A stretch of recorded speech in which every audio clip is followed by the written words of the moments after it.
Ball League brings us to historic Baltimore, Maryland and M&T Bank Stadium. Today, Week 17 is upon us, and we've got a good one in store here, as it'll be the Miami Dolphins taking on the Baltimore Ravens.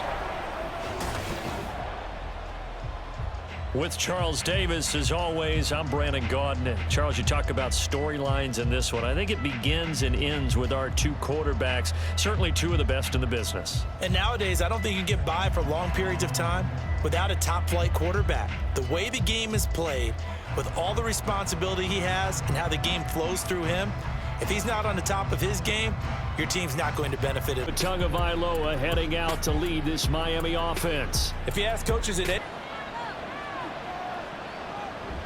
They fake the handoff, now Tua. Oh, he's going to air it out right away. And it's knocked away and incomplete. They go out there and play and give their best performances.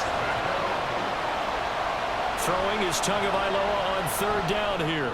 And going deep for Hill. And he knocks the ball away and it falls incomplete.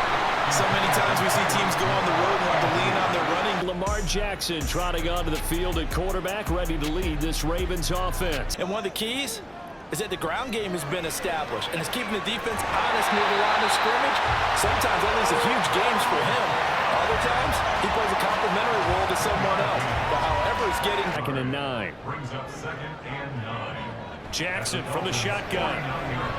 Right side and caught by Kohler. And he'll go down, but not before getting this inside the 30. That one good for 20 on the catch and run. And this was a nice example of an offensive coordinator scheming his guy over just a little underneath route, just trying to free up some space, and it worked awfully well. Got him not just space, but plenty of room to run after the catch to pick up.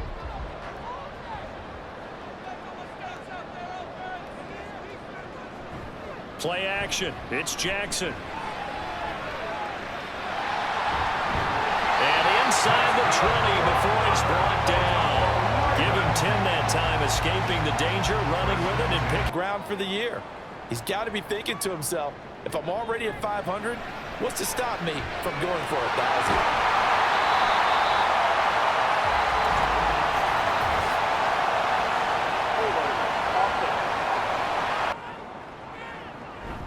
Play action. Now Jackson sliding out of the pocket. And he's brought down, but not before he reaches the 8-yard line. Able to find a lot of empty space there, picking up the... Brings up 3rd and goal. From the gun, Jackson escaping the pressure right. And he is into the end zone for a Baltimore touchdown. Lamar Jackson, a 5-yard touchdown run. And the Ravens are on the board first here this afternoon. This defense, so many things to worry about in the red zone area, but you'd have to almost think that Lamar Jackson running... Felt like they wanted to loosen things up, throw it downfield, and see if maybe they could get a big play and a quick strike. Work in the middle of the field, and he's got a man complete. And he's going to be taken down with the first down at the Ravens' 12-yard line. 18 big yards on that one, and a Miami first. And that's well executed there on third down, and I love the confidence. Today, they've only converted once in 4 tries. This is 3rd and 10. And he will take it in for a Dolphins touchdown. Tua Tagovailoa. A 12-yard touchdown run. And the Dolphins are an extra point away from evening this one up. Well, the defensive coverage was good, so good he just decided to make a play of his own, and it worked out. Yeah, you often wonder if they think that they're not playing receivers as much as they're playing the eyes of the quarterback and when he delivers the ball. Tucker's kick is good, and they take the lead here now at 10-7. So they're unit. They're going for it on 4th down. They'll run for it. It's Edwards. And he picks up the first as he's able to take it down to the 7-yard line. Jackson. And it's caught. And in for the Ravens touchdown. Isaiah Likely, his 6th touchdown of the season. And the Ravens will extend their lead in the final minute of the half. And that's certainly an important score right there because they gave themselves a 2-score cushion heading towards halftime. Now you got to force the other team out. Line. A 20-yard attempt. The kick by Sanders is good. So a long drive gets him down inside the 5, but ultimately they settle for just a unit. He connected on his first. This time it's 39 yards away. Sanders' kick is good. And that will tighten this one up a bit. Now a one-score game at 20-13. What do you see as the difference? Well, I think we're used to seeing a drop. If someone's over 80%, they're not going to hold that number, not in this league. But a drop under 50%, that just tells me that the defense has spent a lot of extra time on game films and came up with a really good plan to try to chip away this timing. They've taken away the passing lanes all game long, and you can see the frustration that it's causing because he just about threw that one into the first round. All right, so they needed 2 scores to get back in the game. The field goal there. Now Tua.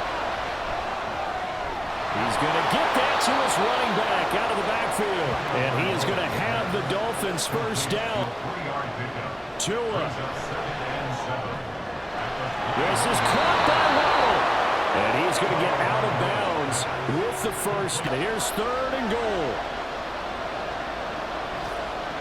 Here's Tua. And it's caught. It's a touchdown. So they rally here in the final minute, and they're an extra point away from tying this game. And while it appears the heavy lifting was accomplished by scoring the touchdown, they're still down 1. That extra point is not a gimme. Neither one got an advantage today. And here in overtime, if the team that receives the ball scores a touchdown, it's over. If they don't, we can still have some more football. That's exactly right. If they go down and kick a field goal, the other team gets a possession. Back to the air on 2nd down, Tagovailoa. Oh, and it's intercepted. Picked up by Brandon Stevens. And they'll take over inside the 45 at the 44-yard line. What a big-time interception that is here on the first drive of overtime. And now, Charles, they're already knocking on the door with a short field. Remember, all they need is 3 points to win this game. Time. And he got it. The kick is good. In overtime, he's able to split the uprights.